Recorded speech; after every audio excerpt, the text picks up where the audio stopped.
day 670 of the Trump administration. We lead our broadcast tonight with a stunner of a report in the New York Times, which says the president wanted to order the criminal prosecution of James Comey and Hillary Clinton, according to two people familiar with the conversation. It broke while Trump was on Air Force One on his way to his Florida property for the Thanksgiving holiday. Times reporting is the work of Michael Schmidt and Maggie Haberman. Michael will join us in just a moment, and they write, quote, President Trump told the White House counsel in the spring that he wanted to order the Justice Department to prosecute his 2016 challenger Hillary Clinton and the former FBI Director James Comey. The lawyer, Don McGahn, rebuffed the president, saying that he had no authority to order a prosecution. Mr. McGahn said while he could request an investigation, that too could prompt accusations of abuse of power. To underscore his point, Mr. McGahn had White House lawyers write a memo for Mr. Trump warning that if he asked law enforcement to investigate his rivals, he could face a range of consequences, including possible impeachment. Now, both the Times and CNN also report that Trump repeatedly pressed officials at the Justice Department, including Matt Whitaker, when he was chief of staff to Jeff Sessions, about the status of Clinton-related investigations. Trump's desire to use federal law enforcement to go after his rival is not new. We take you back now to the second presidential debate in St. Louis. If I win, I am going to instruct my attorney general to get a special prosecutor to look into your situation. It's just awfully good that someone with the temperament of Donald Trump is not in charge of the law in our country. Yeah, because you'd be in jail. Secretary Clinton. So there was that exchange. You may also recall that former FBI Director Comey testified to Congress about his conversations with Trump after Trump fired him. And it's my judgment that I was fired because of the Russia investigation. I was fired in some way to change, or the endeavor was to change the way the Russia investigation was being conducted. Both Comey and Don McGahn, who recently left the White House counsel job, are witnesses in the Mueller investigation. While the White House declined to comment on the Times report, McGahn's lawyer told the paper, quote, Mr. McGahn will not comment on his legal advice to the president. Like any client, the president is entitled to confidentiality. Mr. McGahn would point out, though, that the president never, to his knowledge, ordered that anyone prosecute Hillary Clinton or James Comey. We must point out the operative word there is ordered. The Times piece also gives clues to the status of FBI Director Chris Wray and how Trump sees him. Quote, he has also repeatedly expressed disappointment in the FBI Director Christopher A. Wray for failing to more aggressively investigate Mrs. Clinton, calling him weak.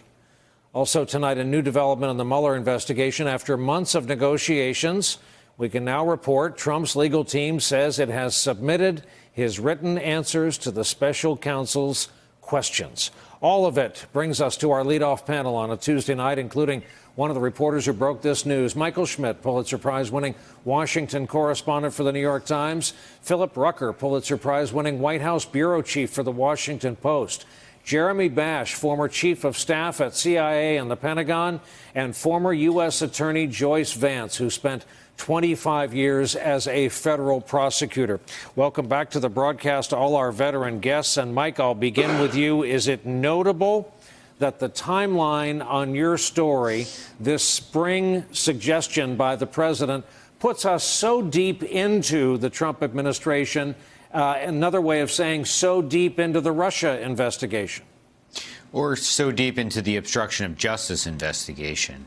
The president, despite the fact that they were looking at his interactions with the Justice Department, with the FBI, how he may have tried to impede the Russia investigation, was undeterred and wanted to talk to McGahn about this and wanted to figure out how he could put pressure on Hillary and Comey and use the Justice Department to do that.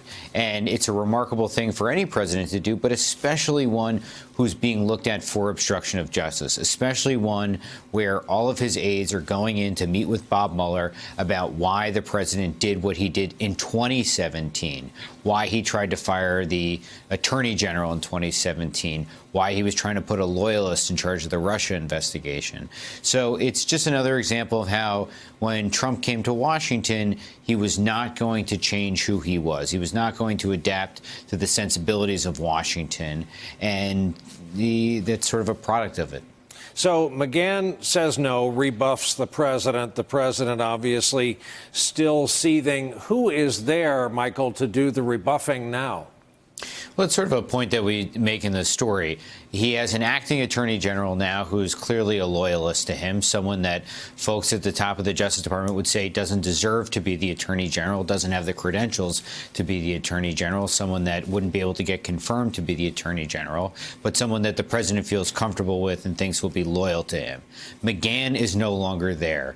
McGahn, has been criticized by a lot of people for maybe not stopping the Comey firing and such, but was a guardrail and did stop the president from doing a lot of things that may have been unethical or illegal. McGahn is obviously a witness in the special counsel's investigation. He has given up an enormous amount of stuff about what the president was doing behind the scenes in these important moments they're looking at on obstruction. But they're gone. They're not there anymore. Sessions is not the attorney general. McGahn is not the White House counsel. And, the president has sort of lost some of these guardrails as more time goes on into his administration, and perhaps he's more isolated, or perhaps he's more on his own. Joyce, question to you. What happens when there isn't a McGahn to stop this sort of thing? I think that that's exactly the right question, and it could mean, if the president continues down this path, that he undermines the rule of law. The most, I think, really shocking phrase in Mike's story is when he talks about the president saying that he wanted to order the Justice Department to convene this investigation. Not investigation, but prosecution. The president thought it was okay for him to say, I want you to lock up my political opponents and this witness against me. And the idea that a president could do that would have so little insight into how our system works that he truly would place himself above the rule of law is just appalling. The idea that there might be no one left with an acting attorney general who has essentially said he's willing to do the president's heavy lifting in this area, no one there to stop this president, is truly frightening. Joyce, let's assume this memo is deep in a Mueller file, having been gotten months ago, and it's now buried in the case file, but well known in his office. If you're Mueller reading about this, if you're Mueller reading the New York Times story, you read it as evidence of what? You read it potentially as evidence of obstruction. Look, I assume that Mueller has known about this for months, if not longer, that he knows far more about this situation than we do, and that he's already assessed it. It could be evidence that the president just really fundamentally lacks an understanding of our legal system. It could also be something a little bit more nefarious. It's possible that depending on what evidence Mueller has, it could be evidence that the president was trying to obstruct or intimidate witnesses, in this case, Jim Comey. So there's that full range of possibilities. I suspect that that's why Don McGahn would have wanted to put it in writing, so he could lay out for the president, if you do this, if you order a prosecution, you could potentially be committing a federal crime, or you could be abusing the process in a way that would lead to your impeachment. So, Jeremy Bash, in what light does this put the new guy, the acting attorney general, Mr. Whitaker? Well, he has to be a check against the president, but he was put in there to not be a check. And so really the only checks left in our government are those in Congress. And just to think big, Brian, for a moment, the president is redefining the American presidency before our eyes, or he's attempting to. He's attempting to redefine American democracy. And in our system of checks and balances, in our Madisonian system, the only branch of government that can stop a president from doing these illegal acts are the judiciary and the Congress. Phil Rucker, what drives the obsession in the president's head with Comey and, to a greater extent, Hillary Clinton at long last? He won. He beat Hillary Clinton. He fired Jim Comey. Well, to speak to Hillary Clinton for a moment, he not only views her as his permanent enemy, a political adversary, opponent, but he's resentful that there's this investigation ongoing, the special counsel's probe into Russian interference with his campaign. He's resentful that he's under the microscope and that Hillary is not. This is according to people who talk about it with the president. What he sometimes forgets, though, is that she's not in power. She was not elected president. He defeated her. She's a private citizen right now.